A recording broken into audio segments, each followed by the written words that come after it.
NHL Network is asking, are the Devils Stanley Cup contenders? Well, they could be a dark horse if all goes well, but what's holding them back? We have a lot to break down in today's episode of Locked On Devils. Buckle up, everybody.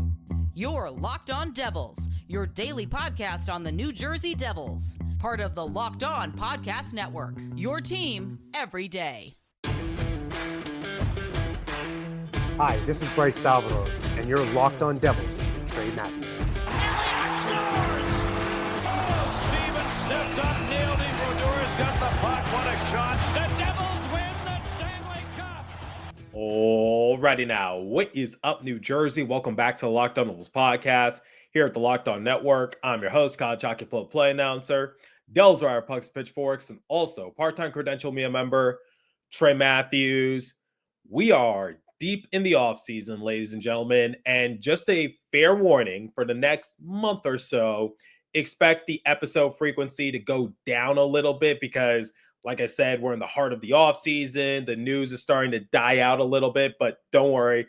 I got some cool things in the works. Hopefully it comes into fruition. But for the time being, I want to incorporate some of you onto this platform. What do I mean by that? Well, on social media, I've been very busy.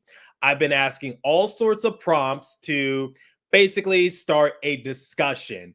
And I want to do a few Q&As, mailbag episodes for the next few episodes, just so you guys can hear my thoughts on the matter. And once again, so your opinions can be heard. So if you are watching this episode on YouTube, please leave a comment down below if you have any questions, comments, concerns regarding the Devils. And who knows, maybe you'll see your question be answered on this podcast. But to begin today's episode, let's answer a few questions from NHL Network because we've reached the point of the offseason where they're asking, are the Devils Stanley Cup contenders? So that will be the main focus in the first segment. Then in the second segment, NHL Network also asked, what letter grade would you give the Devils this offseason? For any of my faithful listeners out there, you already know I love giving out letter grades after the Devils win or lose a game. So this is going to be right up my alley.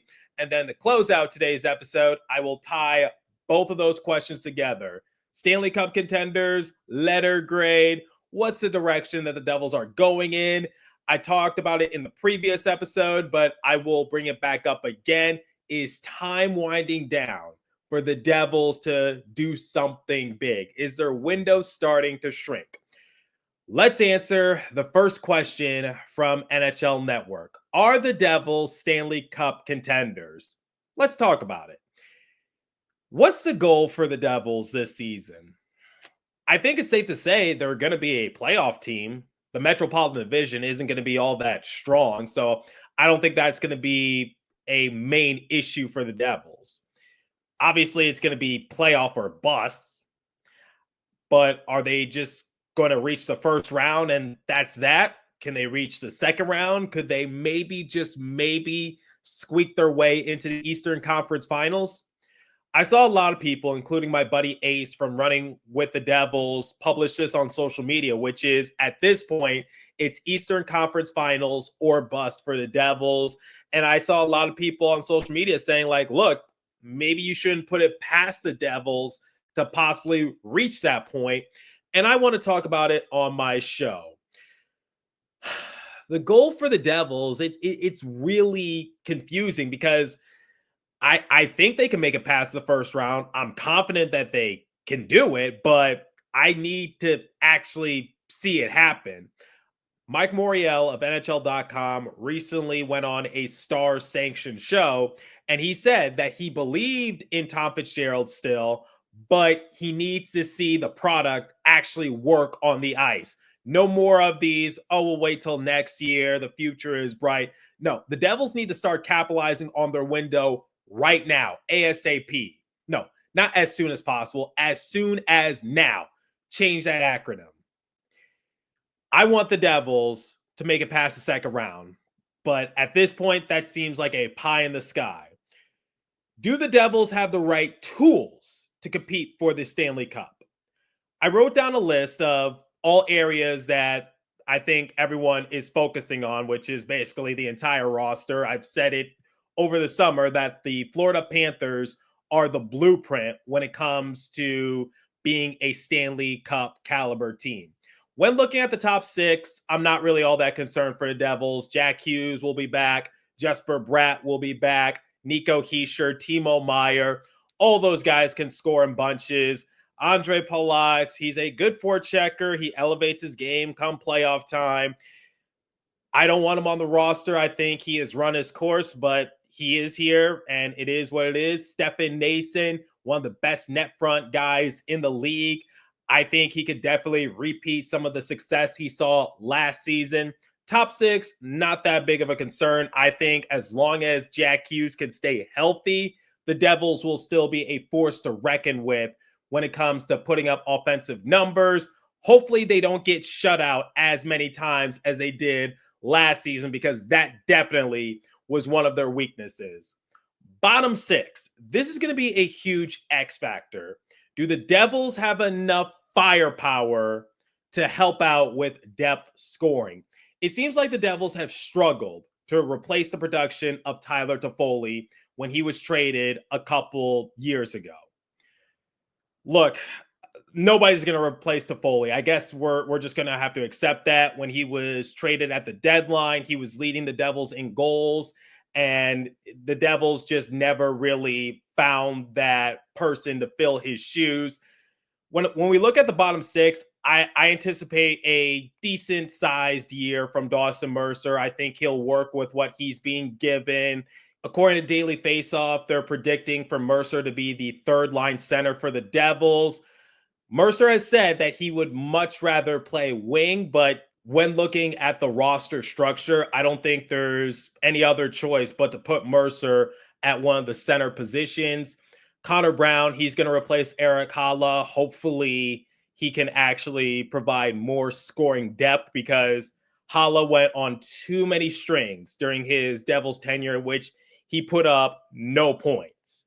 That cannot happen. So here's to hoping that Connor Brown can repeat some of the success that he saw with the Oilers this past season. Cody Glass, I think he's solid. He'll be a good fourth-line center. I was actually happy that the Devils brought him back. Paul Cotter, good in the shootout, can provide a goal here or there, but he's mostly there to bring physicality. The two biggest question marks on the Devils' bottom six are Arsenij Gritsiuk. Realistically, what can he do on the bottom six? How much production can he provide the Devils his first year in the NHL? I was on Running with the Devils recently, and I said conservatively, I would say 35 to 40 points. Ace agreed with me. I'm not trying to put too many expectations on Gritsiuk. I don't want to put that kind of pressure on him, but I think Tom Fitzgerald and the front office are banking on Gritsiuk to have somewhat of an impactful year his first season in the NHL. Evgeny Dodonov, I know I've talked about his age, his slowness, but the guy did put up 20 goals last year, and that doesn't just happen accidentally. I hope Dodonov can provide some more scoring on the fourth line for the Devils. I think they're going to rely on him a little bit, and him being paired alongside Cody Glass and Paul Cotter, I think that's a good fit for him. So bottom six, it's nothing spectacular. It's nothing really to write home about, but I'm banking on Dawson Mercer having a good year. Gritsiuk, Dodonov, they are X-factor pieces. Brown is replacing Eric Haula. That's where we stand with the bottom six. Not the best in the league, but you know what? Got to work with what you're being given. I think the defense will be solid once again. Jonathan Kovacevic will miss the start of this upcoming year, but Brendan Dillon, Dougie Hamilton, Luke Hughes, Brett Pesce, Yoda Siegenthaler, they'll hold down the fort nicely. I'm curious to see who fills in for Kovacevic for the time being. Expect a little bit of a battle coming out of training camp. Will it be Shimo Nemitz, Seamus Casey? Don't underestimate Ethan Edwards. That's something I'm definitely going to take interest in. Goaltending, you retain the same goalies that you had last year. Jacob Markstrom, Jake Allen, one of the more underrated goalie tandems in the NHL. Happy that they're back.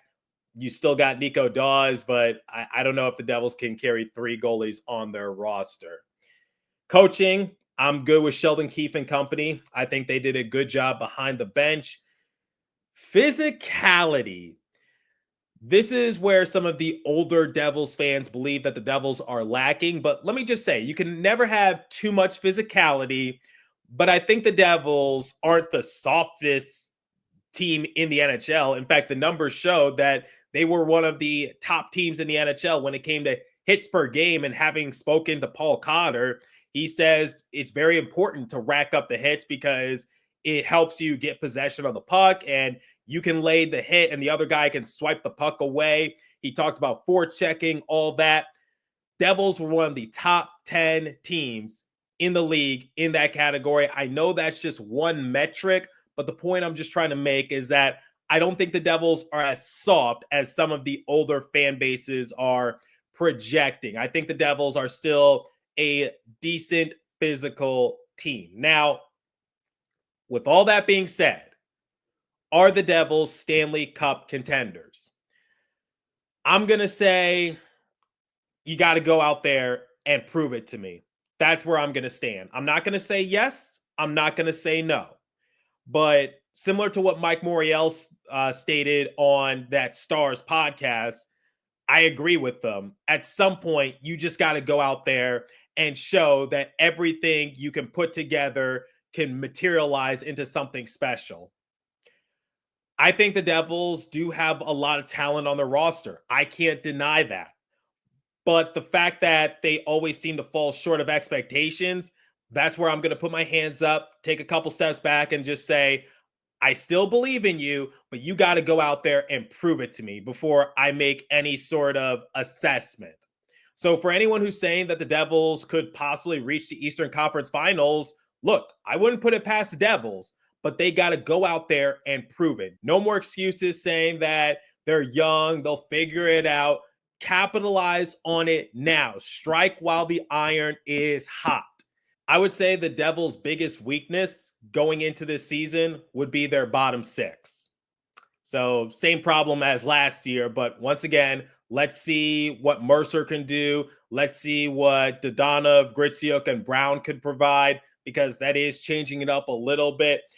So to answer the question for NHL Network, I won't say yes, I won't say no, but I'm leaning towards no a little bit because the Devils haven't shown anything that demonstrates that they are a Stanley Cup team. They will be in the playoffs, barring anything catastrophic happening, given how weak the Metro is. But when looking at some of those teams in the Atlantic Division, like the Maple Leafs, Lightning, Panthers, Senators are on the come up, that's where I ponder a little bit. And also, can the Devils beat the Hurricanes in the playoffs? Last 2 times the Devils have been in the playoffs, they've been eliminated by the Hurricanes. So that's where I stand when it comes to the Devils potentially being Stanley Cup contenders. If all goes well, maybe, but you got to show it to me. That's where I'm going to leave things at. All right, before we transition to the next segment, let me tell you guys about Monarch Money. Most people can't name all their financial accounts or even what they're worth, whether it's 401ks, properties, or investments. And when you don't have the full picture, you can end up leaving money on the table. That's where Monarch Money comes in. It's an all-in-one personal finance tool that brings your entire financial together in one clean, easy-to-use interface on your laptop or on your phone. Monarch does the heavy lifting for you. You can link all accounts in minutes, see clear data visuals, get smart categorization of your spending, and finally feel in control of your money without ever touching a spreadsheet. I linked all my accounts to Monarch and immediately spotted a few subscriptions I wasn't even using. Canceling those alone saved me money every month. Don't let financial opportunities slip through the cracks. Use the code LOCKEDONNHL at monarchmoney.com in your browser for half off your first year. That's 50% off your first year at monarchmoney.com with code LOCKEDONNHL. Okay, next question on the docket, courtesy of NHL Network once again. What letter grade would you give the Devils this offseason? They highlighted some additions for the Devils, and I talked about it in the previous segment, like Connor Brown, Evgeny Dodonov. They also talked about Thomas Bordeleau and Angus Crookshank. Angus Crookshank, coolest name in the NHL, right next to Ukko Pekka-Luukkonen. But digressing a little bit, Bordeleau and Crookshank, they're more of moves for the AHL team, the Utica Comets. I don't think they're going to have that much impact on the Devils. I would have added Arseny Gritsyuk. Looking at some of the subtractions, Nathan Bastian, Shane Bowers, Justin Dowling, Nolan Foote, Eric Kalla, Curtis Lazar, Daniel Sprong, Tomas Tatar, and Brian Dumoulin. Of all the subtractions, I would say Brian Dumoulin was arguably the biggest loss for the Devils because he elevated his game big time come the playoffs when the Devils were injured, dropping like flies. I would have been open to bring back Brian Dumoulin, but obviously he decided to go back to California, signed with the Kings. Not that big of a loss. Devils still have a lot of other defensemen to go to. So I'm not really going to lose any sleep over it. It's funny. I went on running with the Devils a few days ago, and Ace asked me that question, and I said, I give the Devils a C because here's my perspective. They didn't lose anyone big. They didn't gain anyone big. It's somewhat neutral. What do I mean by that? Well, I just listed some of the subtractions, but let's face it. Nathan Bastian, Justin Dowling, Curtis Lazar, Tomas Tatar, Daniel Sprong, they weren't really going to have that big of an impact for the Devils years to come. A lot of those players were dead weight, I would say. A lot of people wanted to see Eric Kalla traded at the deadline, but he had trade protection, which made it a little difficult. So you get rid of the dead weight, but you don't exactly upgrade either. So Connor Brown will replace Eric Kalla, and I guess he's an upgrade over Halla, but not by that much. I think Brown can provide some more consistent scoring. And then for Evgeny Dodonov, yeah, I mean, he put up 20 goals last year, but he's still up there in age.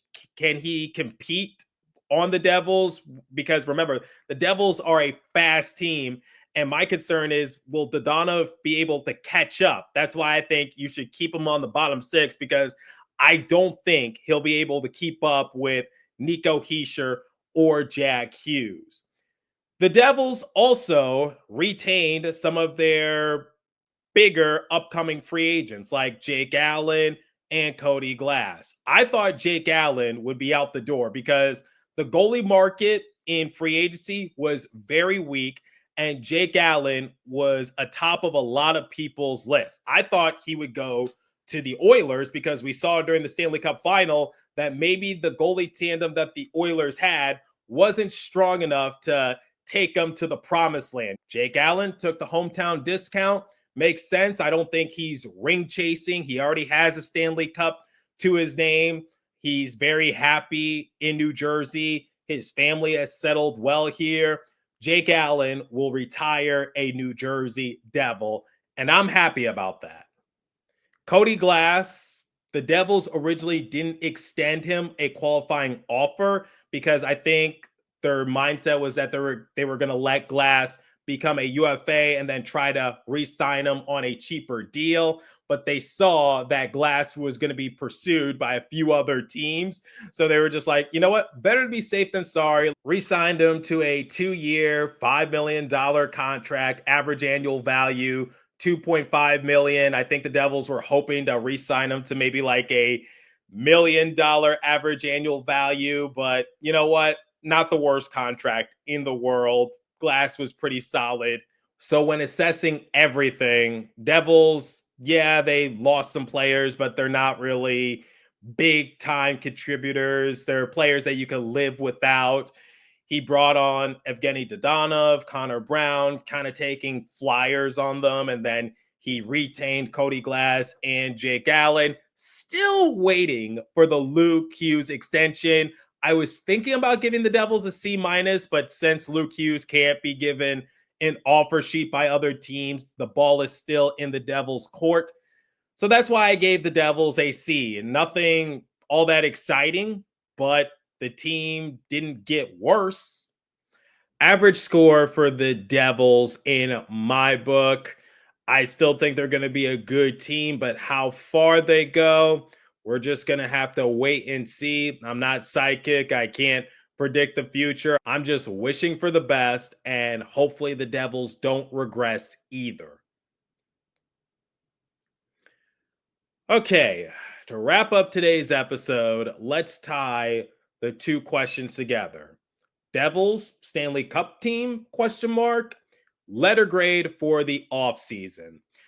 Look, I think one of the other things that made the Panthers so successful was their agenda at the trade deadline, getting a few big pieces to really round out their roster.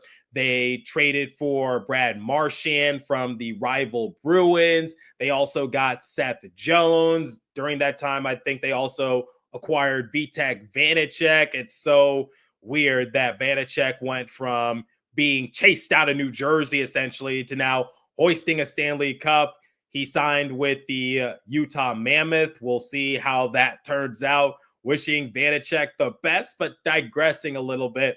I think one of the other things that I would like to see from the Devils is them being a little more aggressive in the market.